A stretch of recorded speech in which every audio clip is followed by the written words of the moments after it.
and maybe you would definitely be interested in this as a examination question, because this is one of the easiest question you can always expect. I think we have been writing letters, or you have been writing letters right from maybe 7th standard or so.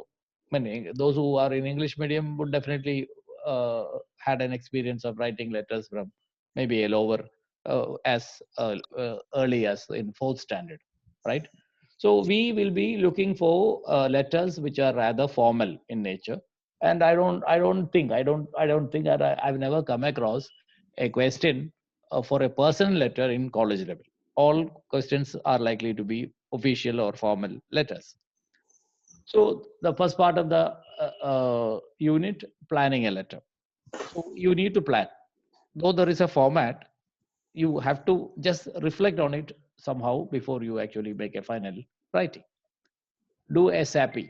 SAP is a subject, audience, purpose analysis. So this is very important with respect to your official letters, because see, official letter is a kind of a letter where you only mention the purpose. You just mention, or there is no additional mentioning of, or there is no figure of speech, there is no icing, there is no foundation, there is no introduction. You just hit on the bullseye. You just hit where you actually wanted to hit. Suppose you lost your bicycle, or maybe you lost your purse while traveling in a bus. You write a letter to the sub inspector or station house officer, SHO. You just mention your name and what you have lost, and of course you may give details about your loss and maybe identification. Then that's all. You just end it up. So there is no salutation, there is no courtesy like how are you. You just hit on the bullseye, only the matter. So among other letter types, I think this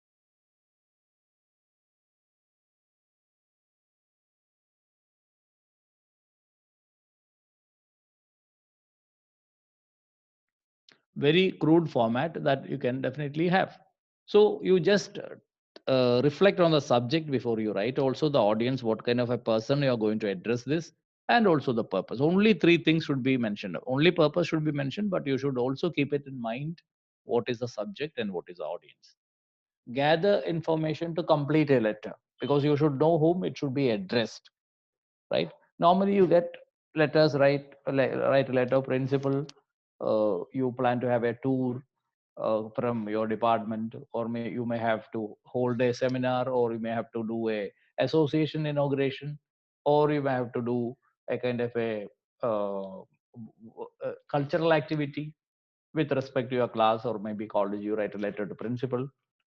Maybe you have a mosquito issue. These are some of the usual questions you find. Write a letter to municipal chairman, or maybe to the somebody in the health department, because you have now recently people have been writing letters about how they need to be relaxed on during the COVID times.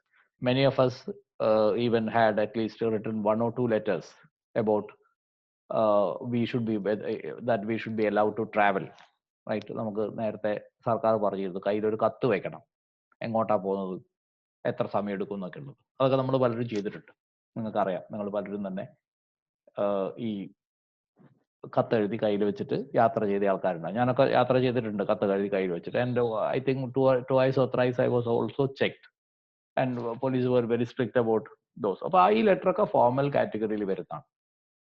പക്ഷെ അത് government publish ചെയ്തിട്ടുണ്ട്, നമ്മളത് നോക്കി എഴുതിയാൽ മതി, purpose മാത്രം മാറ്റി എഴുതിയാൽ മതി, എന്റെ പേര് എഴുതിയാൽ മതി. അങ്ങനത്തെ കത്തുകൾ ഉണ്ടാവും. അങ്ങനത്തെ കത്തല്ല സാധാരണ നിങ്ങൾക്ക് ചോദിക്കുക. കൃത്യമായിട്ട് കുറച്ചുകൂടി കാര്യങ്ങളൊക്കെ എഴുതാനുള്ള കത്തായിരിക്കും. നോക്കാവുന്നത്. Make a simple 1, 2, 3 outline. ഇത് വളരെ ഇമ്പോർട്ടൻ്റ് ആണ്. കാരണം നേരത്തെ പറഞ്ഞ പോലെ ഈ കത്തിൽ മറ്റ് കാര്യങ്ങളൊന്നും നമ്മൾ എഴുതില്ല, വെറും മാറ്റർ മാത്രം എഴുതുക. അതിൽ 1, 2, 3 എന്ന ലെവലിൽ എഴുതണം. ഇപ്പോൾ പേഴ്സ് നഷ്ടപ്പെട്ട ആളാണെങ്കിൽ നഷ്ടപ്പെട്ട പേഴ്സ് എവിടുന്നാണ് നഷ്ടപ്പെട്ടത്, നിങ്ങൾക്ക് എപ്പോഴാണ് അത് മനസ്സിലായത്, പേഴ്സിന്റെ കളർ എന്താണ്, എത്ര പൈസ ഉണ്ടായിരുന്നു, എന്തൊക്കെ സാധനങ്ങൾ ഉണ്ടായിരുന്നു, ഇങ്ങനെയുള്ള ഡീറ്റെയിൽസ് ആണ് എഴുതേണ്ടത്. നിങ്ങൾ ഒരു ടൂർ പോകാൻ പ്രിൻസിപ്പൾക്ക് കത്ത് കൊടുക്കുകയാണെങ്കിൽ നിങ്ങൾ എഴുതേണ്ടത് ഇങ്ങനെ പ്ലാൻ എന്താണ്, ഏത് ദിവസമാണ് പോകുന്നത്, എങ്ങോട്ടാണ് പോകുന്നത്, ആരൊക്കെയാണ് കൂടെ വരുന്നത്, ഇങ്ങനെ കുറച്ച് ഡീറ്റെയിൽസ് വലിയൊരു ഓർഡറിൽ എഴുതാനുണ്ടാവും. ഈ കാര്യങ്ങളാണ് ഞാൻ 1, 2, 3 എന്ന് പറയാൻ കാരണം. You just prepare an outline. Then just start writing. Just go. That's all. Nothing else. So 2 types of letters. First is personal. സ്കൂളിലും ഒക്കെ സ്കൂൾ വരെയൊക്കെയാണ് നമ്മൾ പേഴ്സണൽ ലെറ്റർ പരീക്ഷയ്ക്ക് ചോദിക്കുക. സാധാരണ അത് ചോദിക്കാറില്ല. എന്നാലും ഞാനത് പഠിപ്പിക്കാം. കാരണം അഥവാ ചോദിച്ചാൽ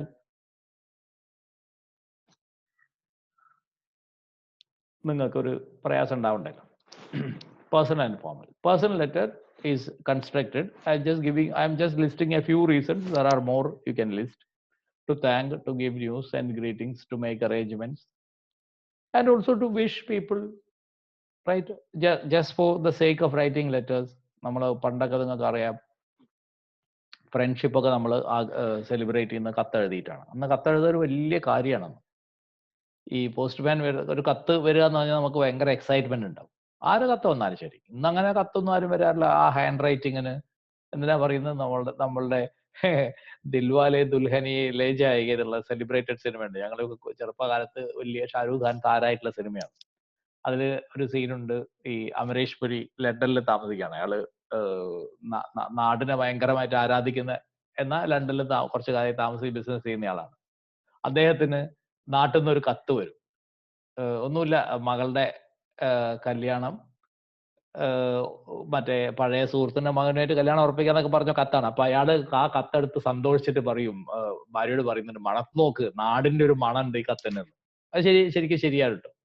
ഞാൻ പഠിക്കുന്ന സമയത്ത് വീട്ടിൽ നിന്ന് കത്തയക്കുമ്പോൾ ഈ കത്ത് വരുമ്പോ ഒരു വീടിന്റെ ഒരു മണം വെറുതെ തോന്നുന്നതായിരിക്കും, പക്ഷെ അങ്ങനെ തോന്നും. പേഴ്സണൽ ലെറ്ററിന് ഭയങ്കരമായിട്ടുള്ള ഒരു കപ്പാസിറ്റി ഉണ്ട്. അങ്ങനെ ഇന്ന് അതൊന്നുമില്ല. ഇന്ന് നമുക്ക് മെസ്സേജസ് ആണുള്ളത്. തീർച്ചയായിട്ടും വാട്സാപ്പിൽ മെസ്സേജ് അയക്കുമ്പോൾ എനിക്ക് തോന്നുന്നില്ല അങ്ങനെ മണമൊക്കെ ഉണ്ടാവും. സാധാരണഗതി സാധ്യതയില്ല. Because it is basically you read it on a screen rather than on a piece of paper. എന്തായാലും ഈ കത്ത് എഴുതി അയക്കുന്നയാളുടെ എന്തെങ്കിലും ഒരു ചിഹ്നം, ഒരു അടയാളം, ഒരു എന്തെങ്കിലും ആ കത്തിൽ പതിഞ്ഞിട്ടുണ്ടാവും എന്തായാലും. അപ്പൊ അത് വായിക്കുന്ന ആൾക്കാർക്ക് രസമുണ്ടാവും. മാത്രമല്ല പണ്ടത്തെ കത്തൊക്കെ എനിക്ക് നല്ല ഓർമ്മയുണ്ട്. നമുക്ക് വളരെ ഇഷ്ടപ്പെട്ട ആൾക്കാരെ എഴുതുന്ന, ഇപ്പൊ എന്റെ വീട്ടിൽ നിന്നൊക്കെ കത്ത് വരുമ്പോൾ ഞാനത് 5-6 പ്രാവശ്യം വായിക്കും. ഒറ്റയടിക്കല്ല, പല സമയത്തായിട്ട് എടുത്ത് പിന്നെയും വായിക്കും. കാരണം ഈ കത്തിന് അങ്ങനെ ഒരു സംഭവമുണ്ട്. ഈ കാമുകന്മൊക്കെ ആണെങ്കിൽ പിന്നെ പറയുകയും വേണ്ട, 10-15 പ്രാവശ്യമൊക്കെ ആൾക്കാർ വായിക്കും. അങ്ങനെ ആ കാലഘട്ടത്തിന്റെ ഒരു കഥ അങ്ങനെയാണ്. So that is what you call personal letters. And on the other side, you have letters like to apologize, to invite, to renew a contact, to reply, to ask, to demand, maybe to make amends or to find something out. അങ്ങനെ ഒരുപാട് കാറ്റഗറിയിൽ നമ്മൾ അവിടെ formal letters എഴുതാം. ഈ apologise, invite, renew, contact, reply, ഇതൊക്കെ personal ലെറ്ററിന്റെ പല പല ഭാഗങ്ങളാണ്. ഇതിലൊക്കെ നമ്മൾ പേഴ്സണലി ലെറ്റർ എഴുതാൻ സാധിക്കുന്നതാണ്. And when you come to formal kind of letters, course ഫോർമലിലേക്ക് വരുന്നതിന് മുമ്പ് ഇതിന്റെ ഒരു പാറ്റേൺ പറയും.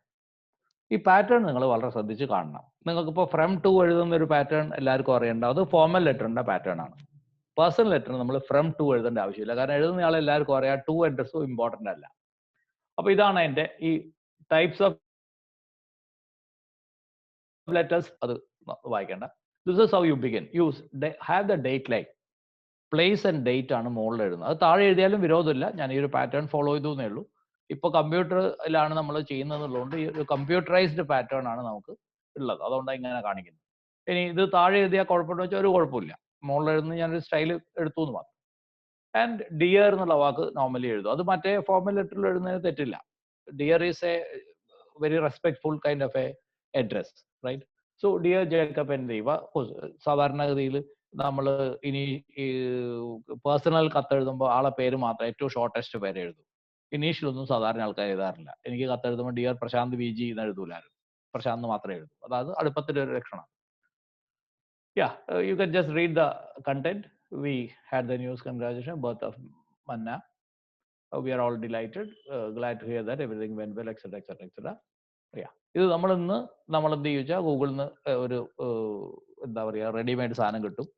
ഹാപ്പി ബർത്ത്ഡേ വിഷാണ് ഇപ്പോൾ വിചാരിക്കുന്നത്. ഇപ്പോൾ കുട്ടി ഉണ്ടായതാണ്, ബർത്ത്ഡേ വിഷാണ്. നമ്മൾ എന്ത് ചെയ്യും, ഗൂഗിളിൽ പോയിട്ട് ഒരു ബർത്ത്ഡേ വിഷ് എടുക്കും, ഡൗൺലോഡ് ചെയ്യും, അത് നേരെ ഫോർവേഡ് ചെയ്യും. അതിൽ നമ്മളൊരു സിഗ്നേച്ചർ പലപ്പോഴും ഉണ്ടാവില്ല. കാരണം കാലം മാറി. പണ്ട് അങ്ങനെയല്ല. പണ്ട് ഈ ന്യൂ ഇയർ ഒക്കെ വരുമ്പോൾ ബർത്ത്ഡേ ആരെങ്കിലും വളരെ വേണ്ടപ്പെട്ട ആളുടെ ബർത്ത്ഡേ ഒക്കെ വരും, നമ്മൾ കാർഡ് ഷോപ്പിൽ പോകും. അന്ന് ഈ കാർഡ് ഷോപ്പൊക്കെ വലിയ സംഭവമാണ്. കോഴിക്കോട് കാർഡ്സ് കോർണർ ഒക്കെ ഉണ്ട്. എവിടെ വെച്ചാൽ നമ്മളുടെ CSIയുടെ അടുത്ത്. അവിടെയൊക്കെ നമ്മൾ സ്ഥിരമായിട്ട് വിസിറ്റ് ചെയ്യുന്ന സ്ഥലം. അപ്പോൾ അവിടെ പോയിട്ട് കാർഡ് കംപ്ലീറ്റ് ഉഴുതു മാസ് പരിശോധിക്കും എടുക്കാൻ വേണ്ടി. നമ്മൾ ആ കാർഡിന് ഒരു സിഗ്നേച്ചർ വേണമെന്നുള്ളതുകൊണ്ട്. ഇപ്പോൾ അതൊന്നും ആവശ്യമില്ല, നമുക്ക് ഗൂഗിളിൽ ഇഷ്ടംപോലെ സാധനം കിട്ടുക, ഇതൊന്ന് ഡൗൺലോഡ് ചെയ്യുക, അയക്കുക, അത്രയേ ഉള്ളൂ. അപ്പോൾ ഇതിന്റെ സ്റ്റൈൽ നിങ്ങൾ കണ്ടിട്ടുണ്ടാവും. മാറ്റർ എഴുതി അവസാനിപ്പിച്ചു, അത്രയേ ഉള്ളൂ. എഴുതിയ ആളെ പേരും എഴുതി. ഇത് ഒരു പേഴ്സണൽ ലെറ്ററിന്റെ ഫോമാറ്റ് ആണ്. Where you don't have anything else. You don't have a from address, you don't have a to address, you just have a matter, address and the person who is it is sending. ഇത്ര എഴുതിയാൽ ഒരു personal letter ആയി. സാധാരണ personal letter നിങ്ങൾക്ക് പരീക്ഷയ്ക്ക് ചോദിക്കാറില്ല. Now we come to formal letters. How a formal letter is constructed. You see how from to address are added. Date line ഞാൻ അവിടെ നിർത്തിയിട്ടുണ്ട്. ഫ്രം അഡ്രസ് എഴുതിയിട്ടുണ്ട്. ഫ്രം എന്നുള്ള വാക്ക് ഇപ്പം അങ്ങനെ എഴുതാറില്ല. ഇനിയിപ്പോൾ നിങ്ങൾ ഫ്രം എഴുതിയോണ്ട് പ്രത്യേകിച്ച് തെറ്റുണ്ടോ ചോദിച്ചാൽ തെറ്റൊന്നുമില്ല, അങ്ങനെ എഴുതാം. പക്ഷെ ഒരു കാര്യം പ്രത്യേകം ശ്രദ്ധിക്കണം, കോമ ഇടരുത്. കോമ ഇടരുത്. എന്തുകൊണ്ടാണ് കോമ ഇടരുത് എന്ന് പറഞ്ഞാൽ, ഇപ്പം നമ്മൾ നിങ്ങൾ ഒരാൾ, ഇപ്പോൾ ഉദാഹരണമായിട്ട് ഞാൻ പറയാണ്, സുമ എന്ന് പറഞ്ഞൊരു കുട്ടിക്കാണ് ഞാൻ കത്തെഴുതുന്നത് വിചാരിക്കുക. പ്രിയപ്പെട്ട സുമ കോമ കി എന്നാണോ എഴുതുക? സുമക്കി എന്നല്ല എഴുതുക നമ്മൾ. ആ ഫ്രം എന്നുള്ളത് പ്രിപ്പസിഷൻ ആണ്, അതിന്റെ കൂടെ ചേരേണ്ടതാണ്. ഫ്രം അല്ലെങ്കിൽ ടു സുമ എന്ന് എഴുതുമ്പോൾ കോമ ഇട്ട് കഴിഞ്ഞാൽ സുമ കോമ കി എന്നുള്ള മാതിരി ഉണ്ടാവും. അപ്പൊ അങ്ങനെ ഒരിക്കലും ഉണ്ടാവരുത്. ഫ്രം അല്ലെ ടു കഴിഞ്ഞിട്ട് കോമ ഇടരുത്, നിർബന്ധമായിട്ട് ശ്രദ്ധിക്കണം. കോമൺ ആയിട്ട് ഞങ്ങൾക്കൊക്കെ ഈ പറഞ്ഞ പോലെ കോളേജിലൊക്കെ അഡ്മിഷന് വരുന്ന കുട്ടികൾ കത്ത് എഴുതരുമ്പോൾ ആദ്യം ശ്രദ്ധിക്കുന്ന ഒരു വലിയ മിസ്റ്റേക്കാണ് ഈ കോമ ഇടുന്നത്. കുത്ത് കോമ ഒന്നും ആവശ്യമില്ല, പങ്ക്ച്വേഷൻ വേണ്ട. You just write from and write your address. From എഴുതിയിട്ടില്ലെങ്കിൽ തെറ്റൊന്നുമില്ല. മുകളിൽ എഴുതുന്ന അഡ്രസ് ഫ്രം അഡ്രസ് ആണെന്ന് ധരിക്കാം. And in between you separate from address and to address by a date line. അങ്ങനെ എഴുതാം. ഇതിൽ ഏത് ഫോമാറ്റ് നിങ്ങൾക്ക് ഉപയോഗിക്കാം, ഒരു ഫിക്സഡ് ഫോമാറ്റ് ഒന്നുമില്ല. I have just followed a format which I found comfortable, that's all. And the letter is to the manager, South Indian bank, and you find a subject occurring. Reference ഉണ്ടാവും ചിലപ്പോൾ. ഈ subject നിർബന്ധമായിട്ട് വേണം, കാരണം formal letter ആണ്. നമുക്ക് ഈ bank മാനേജറെ പോലത്തെ ആൾക്ക്, അല്ലെങ്കിൽ പോലീസ് ഓഫീസർക്ക്, പ്രിൻസിപ്പൾക്കൊക്കെ ഇഷ്ടം പോലെ കത്തുകൾ വരും. അവർക്ക് കത്ത് വായിക്കുമ്പോൾ വലിയ എക്സൈറ്റ്മെന്റ് ഒന്നും ഉണ്ടാവില്ല, കത്ത് കുറയണം എന്ന് അവർ ആഗ്രഹിക്കുക. അപ്പോൾ അവരെ സംബന്ധിച്ചോളം സബ്ജക്ട് എഴുതിയിട്ടില്ലെങ്കിൽ നിങ്ങളെ കത്ത് മുഴുവൻ വായിച്ചു നോക്കിയിട്ട് എന്താ സാധനം എന്ന് കണ്ടുപിടിക്കാൻ പറ്റില്ല. So they need to have a subject. Maybe ചിലപ്പോൾ റെഫറൻസ് കൂടി കൊടുക്കേണ്ടി വരും. നിങ്ങൾ ഈ അവിടുന്ന് വന്ന കത്തിനാ മറുപടി അയക്കുന്ന വെച്ചാൽ ഈ കത്തിന്റെ റെഫറൻസ് കൊടുക്കണം. എന്തിനാന്ന് പറഞ്ഞാൽ ഈ റെഫറൻസ് കിട്ടിയാൽ അവർക്ക് മനസ്സിലാവും നിങ്ങൾ ഏത് കോണ്ടെക്സ്റ്റിലാണ് ഈ കത്ത് അയച്ചത്. So normally we have a subject and A reference. ഇവിടെ റെഫറൻസ് ആവശ്യമില്ല, കാരണം ആദ്യമായിട്ട് എഴുതാണ്. ഡിയർ സർ മാഡം, നമുക്കറിയില്ല ഈ കത്ത് വായിക്കുന്ന മാനേജർ ആണാണോ പെണ്ണാണോ എന്നുള്ളത്. അത് അറിയാത്തതുകൊണ്ട് നമ്മൾ എഴുതുന്നു. ഇനിയിപ്പോൾ അറിയെങ്കിൽ നിങ്ങൾക്ക് സർ എന്നോ മാഡം എന്നോ മാത്രമായിട്ട് എഴുതുകയും ചെയ്യാം. Nothing wrong in that. ഇവിടെ സബ്ജക്ട് എന്താ വെച്ചാൽ change of address in bank account. ഇപ്പൊ നിങ്ങൾക്ക് എല്ലാവർക്കും അറിയാം, ബാങ്ക് അക്കൗണ്ട് എന്ന് പറയുന്നത് വളരെ പ്രധാനപ്പെട്ടതാണ്. അതിൽ എന്തെങ്കിലും കമ്മ്യൂണിക്കേഷൻ ഒക്കെ നിങ്ങൾക്ക് വരാനുണ്ട്. നിങ്ങൾ വലിയൊരു അക്കൗണ്ട് ഹോൾഡർ ആണെങ്കിൽ, സാധാരണ 100 രൂപ ബാങ്കിലിട്ടിട്ട് മിണ്ടാതിരിക്കുന്ന ആൾക്ക് അത് ആവശ്യമില്ലെങ്കിലും വലിയ ട്രാൻസാക്ഷൻ ഒക്കെ നടന്ന ആൾക്കാർക്ക് പല കാര്യങ്ങളും അവരുടെ അഡ്രസ്സിലേക്ക് വരേണ്ടതുണ്ടാവും. അഡ്രസ്സോ ഇമെയിൽ ഐ ഡിയോ ഒക്കെ തെറ്റിപ്പോയാൽ വലിയ പ്രയാസമാണ്. അപ്പൊ ഈ അഡ്രസ്സ് മാറ്റാനുള്ള റിക്വസ്റ്റ് ആണ്. ജസ്റ്റ് നോക്കുക നിങ്ങൾ എന്തൊക്കെ എഴുതിയത്.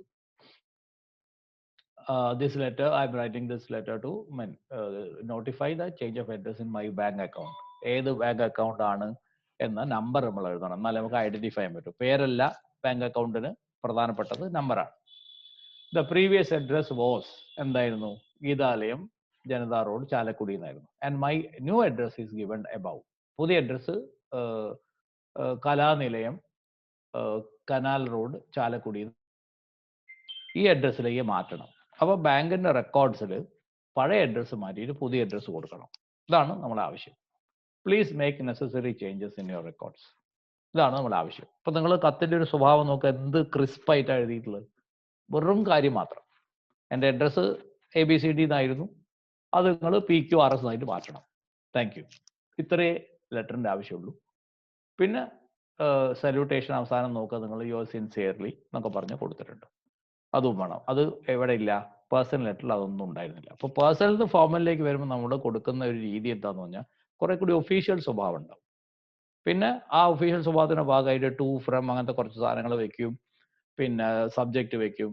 അവസാനം താങ്ക് യു, ഫോർമലായിട്ട് താങ്ക് യു വെക്കും. സിൻസിയർലി എന്നുള്ള അവസാനത്തെ ക്ലോസിംഗ് ആയിട്ടുള്ള റിമാർക്ക് ഉണ്ടാവും. അങ്ങനെ കുറെ കാര്യങ്ങൾ ഇതിൽ വരുന്നുണ്ട്. സോ ഇതിന്റെ ഒരു സ്ക്രീൻഷോട്ട് എടുത്ത് വെക്കുക. ഏകദേശം ഇതേ രീതിയിലാണ് നിങ്ങൾ ഏത് ഫോർമൽ ലെറ്റർ എഴുതുന്നുണ്ട്. ഇതിൽ ചിലപ്പോൾ ആഡ് ചെയ്യാനുള്ളത് റെഫറൻസ് കൂടി ചിലപ്പോൾ ആഡ് ചെയ്യേണ്ടി വരും. അത് പരീക്ഷയ്ക്ക് തരും. പരീക്ഷയ്ക്ക് നിങ്ങൾക്ക് കൃത്യമായിട്ട് എന്ത് ചോദ്യമാണ് എന്നുള്ളത് തരും. ആ ചോദ്യത്തിനനുസരിച്ച് ചിലപ്പോൾ ആളെ പേരും ഡീറ്റെയിൽസും ഒക്കെ അതിൽ തരും. Write a letter to the manager SBI Calicut എന്നൊക്കെ തന്നാൽ നിങ്ങൾ അതേ അഡ്രസ്സ് തന്നെ എഴുതണം. അതുപോലെ ഏതെങ്കിലും പ്രത്യേക write a letter to municipal commissioner Thrissur എന്ന് തന്നാൽ നിങ്ങൾ മുനിസിപ്പൽ കമ്മീഷണർ തൃശ്ശൂർ തന്നെ എഴുതണം. അതുപോലെയാണ് ഉദ്ദേശിക്കുന്നത്. നൗ പരീക്ഷയ്ക്ക് ഈ 2 ലെറ്ററിനെക്കാട്ടും ചോദിക്കാൻ സാധ്യത കഴിഞ്ഞ വർഷമൊക്കെ ചോദിച്ചത് കവർ ലെറ്റേഴ്സ് ആണ്. ഇത് ഫോർമൽ ലെറ്റർ തന്നെയാണ്. Cover letter also belongs to that category of formal letter. It is used to assess the applicant's ability to write clearly and concisely. പരീക്ഷയ്ക്ക് നിങ്ങൾക്ക് മാർക്ക് ഇടുന്നത് ഈ ഒരു ആക്ടിവിറ്റിയിൽ മാർക്ക് ഇടുന്നത് നിങ്ങളുടെ ability to express it clearly and concisely ആണ്. Mistakes അപ്പൊ mistake നേരിടുമ്പോൾ തന്നെ എനിക്കൊരു മിസ്റ്റേക്ക് ഉണ്ട്. ആണ് CA എഴുതി N വിട്ടുപോയി. ഈ N വിട്ടുപോയത് വളരെ മോശമായ മിസ്റ്റേക്ക് ആണ്. പെട്ടെന്ന് ആൾക്കാർ കാണും. അപ്പൊ എനിക്ക് എന്തായാലും ഒരു മാർക്ക് കുറഞ്ഞു. Mistakes can undermine your chances. 5 top things they look for is readability, applicant's personality, how did the applicant found out the opportunity, something eye-catching, evidence of research done by applicant or company. അപ്പോൾ cover ലെറ്ററിന്റെ ഒരു aspect നോക്കാം. ഇതൊക്കെ നിങ്ങൾക്ക് അറിയുന്ന കാര്യങ്ങളാണ്. ഞാനൊന്ന് just ഓർമ്മിപ്പിച്ചു എന്നേ ഉള്ളൂ. Will just look at the cover letter. Basic format of A cover letter: your contact information, date, employees contact information, paragraph 1, 2, 3, closing. ഇതിപ്പോൾ സുബിൻ നേരത്തെ പറഞ്ഞിട്ടുണ്ടായിരുന്നു, നിങ്ങളുടെ പല ആൾക്കാരും പേ ചെയ്തു 100 രൂപ. ഈ നമ്മളിപ്പോഴത്തെ ക്ലാസ്സിന് 100 രൂപയാണ്.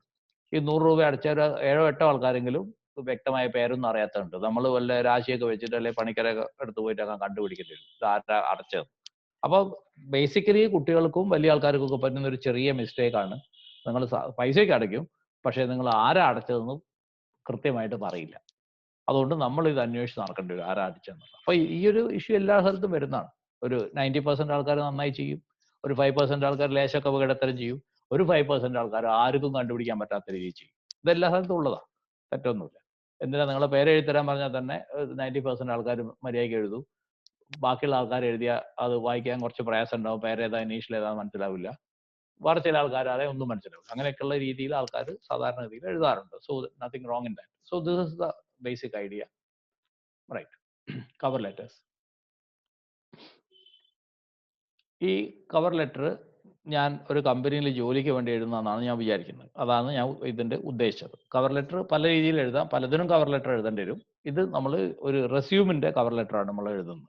അതിപ്പോൾ നോക്കുക, പാരഗ്രാഫ് എങ്ങനെയാണ് ഞാൻ ഡിസൈൻ ചെയ്തതെന്ന് എഴുതുക. അത് വായിച്ചു നോക്കുക.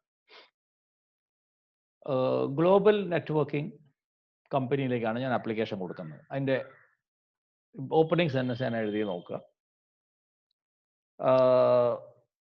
എനിക്ക് വളരെ അപ്രീഷിയേറ്റിംഗ് ആയി തോന്നുന്ന ഒരു കമ്പനി ആയതുകൊണ്ട് ഞാൻ റെസ്യൂം ഈ കമ്പനീൻ്റെ പേരിൽ അയക്കുന്നു എന്നാണ് ഒന്നാമത്തെ പാരഗ്രാഫ് ഞാൻ എഴുതിയിട്ടുള്ളത്. Second paragraph, I have mentioned that I believe my work experience makes me well suited to assume the responsibility of a dash position. അവിടെ നെറ്റ്വർക്കിംഗ് ഇൻസ്ട്രക്ടർ അല്ലെങ്കിൽ നെറ്റ്വർക്ക് ഓപ്പർ എന്ത് ജോലിയാണ് നിങ്ങൾ ഉദ്ദേശിക്കുന്നത് വെച്ചാൽ അത് എഴുതാം. As you can see from my resume, my background in dash എന്ന് വെച്ചാൽ അതേ മേഖലയിൽ extends beyond my work history at ഞാൻ വേറൊരു സ്ഥലത്ത് ജോലി ചെയ്തതിൻ്റെ ആ ഡീറ്റെയിൽസ് ആണ് അവിടെ എഴുതുന്നത്. As a result of my experience, I have become quite quick learner who dash describes skills and personal qualities that match this position. ഇവിടെ നമ്മളൊരു ജോലിക്ക് അപേക്ഷിക്കാമെന്ന് വിചാരിക്കുക. ഉദാഹരണമായിട്ട് ഞാൻ ഒരു സോഫ്റ്റ്വെയർ എഞ്ചിനീയർ ആയിട്ടാണ്, അല്ലെങ്കിൽ ഞാനൊരു ഓട്ടോ കാഡ് അത് വരയ്ക്കുന്ന ആളാവും, അല്ലെങ്കിൽ മേ ബി ഒരു ടാലി ചെയ്യുന്ന ആൾ. ഇപ്പോൾ BCom-ലൊക്കെ കുട്ടികൾ ടാലി പഠിക്കുന്നുണ്ട്. ഇപ്പോൾ ടാലി ചെയ്യുന്ന ആളാണെങ്കിൽ ഇതാണ് എൻ്റെ ചോദ്യങ്ങൾ. എൻ്റെ ഉത്തരം വരുന്നത് എങ്ങനെയാണെന്ന് വെച്ചാൽ, I believe that my experience is suited to assume the responsibilities of a tally expert or maybe അങ്ങനെ ഒരു ഡാറ്റ എൻട്രി ഓപ്പറേറ്റർ എന്ത് വേണേൽ എഴുതാം. As you can see from my resume, my background in tally അല്ലെങ്കിൽ whatever extends beyond my work history at. ഞാൻ ഇന്ന സ്ഥലത്ത് Tally ചെയ്തിട്ടുണ്ടായിരുന്നു, പരിചയമുണ്ട്. എനിക്ക് അക്കൗണ്ടിങ് ടാലിയിൽ ചെയ്തിട്ട് പരിചയമുണ്ട്. ഞാൻ ഇന്ന കമ്പനിയിൽ ഉണ്ടായിരുന്നു. അപ്പോൾ ഈ ഏറ്റവും എന്ന് പറഞ്ഞത് ആ കമ്പനീൻ്റെ പേര്. As a result of my work history, I become a quick learner who എന്തൊക്കെ ചെയ്യും ടാലിയിൽ, എന്തൊക്കെയാണ് ടാലിയിൽ ചെയ്യാന്ന് വെച്ചാൽ അത് അറിയെങ്കിൽ മാത്രമേ എഴുതുക. ടാലി അറിയാത്തപ്പോൾ എനിക്ക് ടാലി എന്താണെന്ന് മാത്രമേ അറിയൂ, അതിൽ എങ്ങനെ എൻ്റർ ചെയ്യേണ്ടതെന്ന് എനിക്കറിയില്ല. അപ്പോൾ എനിക്ക് അതിൻ്റെ ടെക്നിക്കൽ ഡീറ്റെയിൽസ് ഇപ്പോൾ പറയാൻ അറിയില്ല. അപ്പോൾ നിങ്ങളിപ്പോൾ ഞാനൊരു നേരെ വെച്ച് നിങ്ങൾ അപ്ലൈ ചെയ്യുന്ന ജോലി കോളേജ് അധ്യാപകന്റെ പോസ്റ്റാണ്, ഇംഗ്ലീഷിലെ പോസ്റ്റാണെങ്കിൽ ഇതൊക്കെ ഞാൻ ഫില്ല് ചെയ്ത് തരാം. കാരണം എൻ്റെ പൊസിഷൻ എന്നതാണ്, ഇന്ന സ്ഥലത്ത് ഞാൻ വർക്ക് ചെയ്തു, ഇന്ന കോളേജിൽ വർക്ക് ചെയ്തു, അവിടെ എത്ര കൊല്ലത്തെ എക്സ്പീരിയൻസ് ഉണ്ട്, അപ്പോൾ എനിക്ക് ഇതൊക്കെ അറിയാം. I was handling, I'm a quick learner who can handle classes for UG and PG, അല്ലെങ്കിൽ common course and core course. ഇതൊക്കെ നമുക്ക് അവിടെ എഴുതാൻ പറ്റും. അങ്ങനെ എഴുതാൻ പറ്റുന്ന ഒരു രീതിയാണ് നമ്മൾ ഉദ്ദേശിക്കുന്നത്. I would welcome the chance to discuss the opportunity with you at your convenience. If you queue any additional information, if you look for any other additional information, do not hesitate to contact me via email. അവിടെ നമ്മൾ email എഴുതും, or telephone അല്ല, mobile ആണ് ഇപ്പോൾ ഉള്ളത്, mobile. Thank you very much for your time and consideration. I look forward to hear you. ഇതൊരു വളരെ obvious ആയിട്ട് നിങ്ങൾ പരീക്ഷയ്ക്ക് എഴുതുന്ന ഒരു പാറ്റേൺ ആണ്. ഇങ്ങനെ ഒരു കവർ ലെറ്റർ എഴുതാൻ നിങ്ങളോട് പറഞ്ഞാൽ, നിങ്ങളുടെ റെസ്യൂമേക്ക് ഒരു കവർ ലെറ്റർ, ചിലപ്പോൾ നിങ്ങളുടെ റെസ്യൂമേ എഴുതാൻ പറയും, കവർ ലെറ്റർ എഴുതാൻ പറയും. അപ്പോൾ ഇങ്ങനെ ഒരു കവർ ലെറ്റർ എഴുതിയിട്ട് വേണം നിങ്ങൾ റെസ്യൂമേ എഴുതാം. റെസ്യൂമേ സുബിൻ പഠിപ്പിക്കും ഇങ്ങനെ എഴുതുന്നത്. ഇവിടെ ടെന്നീസ് കോച്ചിനെ ആപ്ലിക്കേഷൻ, ഇവിടെ ലെറ്റർ ഓഫ് ആപ്ലിക്കേഷൻ എന്നുള്ള അടുത്ത കാറ്റഗറിയിലേക്ക് വരിക. നമ്മൾ ലെറ്റർ ഓഫ് ആപ്ലിക്കേഷനിൽ നിങ്ങൾ എങ്ങനെയാണ് ഒരു ആപ്ലിക്കേഷൻ, ഒരു ടെന്നീസ് കോച്ചിന്റെ ആവശ്യമുണ്ട്, ഒരു പരസ്യം കണ്ടു പേപ്പറിൽ, നമ്മൾ എഴുതി ആ പരസ്യം കൊടുക്കുന്നത് എങ്ങനെയാണ്? We are looking for an experienced qualified person who will fill the vacancy of full-time tennis coach, etc. Applied in writing to address കൊടുത്തു. ഇത് സാധാരണ പത്രത്തിൽ കാണുന്ന അഡ്വർടൈസ്മെന്റ് ഒരു ഫോർമാറ്റാണ്. അപ്പോൾ നിങ്ങൾ എങ്ങനെയാ ചെയ്യുക? ഇതാണ് നമ്മളെ ടെന്നീസ് കോച്ചിന്റെ അപേക്ഷ. I would like to apply for a full-time tennis coach advertised in January edition of Sports Monthly. ഈ സ്പോർട്സ് മന്ത്ലി എന്ന മാഗസിൻ ഇല്ല, എൻ്റെ ഒരു എക്സാമ്പിൾ ആയിട്ട് അവിടെ ഒരു ഇല്ലാത്ത മാഗസിൻ എഴുതിയാണ്. നിങ്ങൾക്ക് ഏതെങ്കിലും മാഗസിൻ്റെ പേര് എഴുതാം, അല്ലെ പേപ്പറിന്റെ പേര് എഴുതാം. ഇനി ഞാൻ എഴുതിയ ലെവൽ നോക്കുക, എന്താണ് എഴുതിയിട്ടുള്ളത് നിങ്ങൾക്ക് പെട്ടെന്ന് അത് വായിച്ചു നോക്കാം. എന്തിനാണ് ഇങ്ങനെ പാരഗ്രാഫ് തിരിച്ചിട്ട് എഴുതി ചോദിച്ചാൽ പെട്ടെന്ന് വായിക്കാനാണ്. കാരണം ഒരു ലോങ് പാരഗ്രാഫിനേക്കാളും ആൾക്കാർ ഇഷ്ടപ്പെടുക വായിക്കാൻ ചെറിയ കഷ്ണങ്ങളാണ്. അപ്പോൾ എല്ലാം അവിടെ ചെയ്തിട്ടുണ്ട്. ഇതൊരു കവർ ലെറ്റർ മാത്രമാണ്. ഇതിന്റെ കൂടെ നമ്മൾ ഡീറ്റെയിൽ ആയിട്ട് റെസ്യൂമേ എഴുതി വേറെ വെക്കണം. കാരണം കവർ ലെറ്ററിൽ നമ്മൾ കുറച്ച് കാര്യങ്ങളെ നമുക്ക് പറയാൻ പറ്റും, റെസ്യൂമേയിലാണ് നമുക്കത് കൂടുതലായിട്ട് എക്സ്പ്ലെയിൻ ചെയ്യാൻ പറ്റും. ഇത് രണ്ടാമത്തെ ഒരു മെത്തേഡാണ് എഴുതാൻ. ഇതിവിടെ ഒറ്റ പാരഗ്രാഫ് എഴുതിയിട്ടുള്ളൂ, അങ്ങനെയും എഴുതാം, തെറ്റില്ല. ഏതാ നല്ലതെന്ന് നിങ്ങൾക്ക് തോന്നുന്ന അനുസരിച്ച് നിങ്ങൾക്ക് എഴുതാം. പരീക്ഷയ്ക്ക് നിങ്ങൾ രണ്ട് രീതിയിൽ എഴുതിയാലും മാർക്ക് ഇടും. യഥാർത്ഥത്തിൽ നിങ്ങൾ എഴുതുമ്പോൾ ഏത് രീതി എഴുതണം നിങ്ങൾ ആലോചിച്ച് തീരുമാനിക്കും. ഇതും ലെറ്റർ വെറുതെ വായിക്കാം. അത്യാവശ്യ കാര്യങ്ങളൊക്കെ ഞാൻ എഴുതിയിട്ടുണ്ട്, നിങ്ങൾക്ക് ഇതെടുക്കാം, സ്ക്രീൻഷോട്ട് എടുത്ത് വെക്കാം. ഇതിൻ്റെ കണ്ടന്റ് അത്ര പ്രധാനപ്പെട്ടതല്ല. ടെന്നീസ് കോച്ച് എന്ന് പറയുന്നൊരു പോസ്റ്റിലേക്ക് വിളിച്ചാൽ നിങ്ങൾക്ക് ടെന്നീസിനെ പറ്റി എന്തെങ്കിലുമൊക്കെ അറിയണത് എഴുതണമെങ്കിൽ, അതുകൊണ്ട് ഒന്നും അറിയെങ്കിൽ ഈ ചോദ്യം ഒഴിവാക്കിയിട്ട് മറ്റേ ചോയ്സ് ഉള്ള മറ്റേ ചോദ്യം എഴുതുക. ഉദാഹരണമായിട്ട് ഇപ്പം നമ്മൾ ടാലി എന്ന് പറഞ്ഞാൽ കൊടുത്തിട്ടുണ്ട്, ടാലിനെ പറ്റിയിട്ട് ABCD അറിയാത്ത ആൾക്ക് അതിൽ ലെറ്റർ എഴുതാൻ ലേശം ബുദ്ധിമുട്ടുണ്ടാവും. എന്നാലൊരു ഇത് ഒപ്പിച്ചൊക്കെ എഴുതാം. അത്രേ ഇവിടെയും പറ്റൂ. ഇവിടെ ഞാൻ അങ്ങനെ വലിയ വിശദമായിട്ട് ടെന്നീസിന്റെ ലെവലിലേക്കൊന്നും കടന്നിട്ടില്ല. ഞാൻ വെറുതെ ഇങ്ങനെ ഒരു മെയിൻ ബോഡി ആയിട്ട് ടെന്നീസിനെ പറ്റി പറഞ്ഞു പോയിട്ടേ ഉള്ളൂ. So with that I come to the end of my session of letter writing. You can expect either a formal letter or a cover letter. ഈ രണ്ട് കാര്യങ്ങളാണ് പരീക്ഷയ്ക്ക് ചോദിക്കുക. കവർ ലെറ്റർ ചോദിക്കുകയാണെങ്കിൽ എന്തിനാണോ നമ്മൾ കവർ ലെറ്റർ എഴുതുന്നത് പ്രത്യേകം നോക്കിയിട്ട് വേണം എഴുതാൻ. ഞാൻ നേരത്തെ പറഞ്ഞ പോലെ നിങ്ങൾക്ക് ഒരു പാരഗ്രാഫിൽ മുഴുവൻ കാര്യങ്ങൾ എഴുതാം, അല്ലെങ്കിൽ പാരഗ്രാഫ് സ്പ്ലിറ്റ് അപ്പ് ചെയ്തിട്ട് എഴുതാം. സല്യൂട്ടേഷൻ വേണം, സബ്ജക്റ്റ് വേണമെങ്കിൽ എഴുതാം, കവർ ലെറ്റർ എന്ന് വേണം എഴുതാം. എഴുതിയിട്ടില്ലെങ്കിൽ വിരോധമൊന്നുമില്ല. കവർ ലെറ്റർ അതിൻ്റെ മുകളിൽ വെക്കുന്നതാണ്. നമ്മൾ സാധാരണ അയക്കുമ്പോൾ റെസ്യൂമേ താഴെ ആയിരിക്കും വെക്കുക, അതിൻ്റെ മുകളിലാണ് കവർ ലെറ്റർ വെക്കുക. ആദ്യത്തെ പേജ് എന്നാണ് ഇതിൻ്റെ അർത്ഥം, കവർ ലെറ്ററിൻ്റെ അർത്ഥം.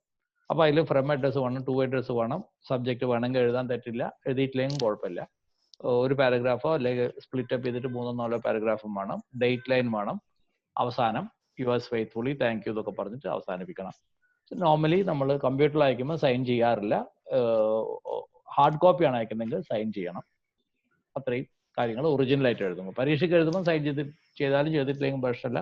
പരീക്ഷയ്ക്ക് നിങ്ങൾ ഇൻഡിവിജ്വൽ സിഗ്നേച്ചർ ഇടരുത്, കാരണം അത് ഐഡന്റിഫിക്കേഷൻ ആണ്. പരീക്ഷയ്ക്ക് നിങ്ങൾ യാതൊരു ഐഡന്റിഫൈ ചെയ്യാൻ പറ്റുന്ന കാര്യങ്ങളൊന്നും എഴുതാൻ പാടില്ല എന്നാണ്. ഈവൻ നിങ്ങളെ വീട്ടുപേര് പോലും ഒറിജിനലി എഴുതാൻ പാടില്ല. അതുകൊണ്ട് ഞാൻ എപ്പോഴും ABCD എന്നാ പറഞ്ഞു കൊടുക്കാറ് കുട്ടികൾക്ക്.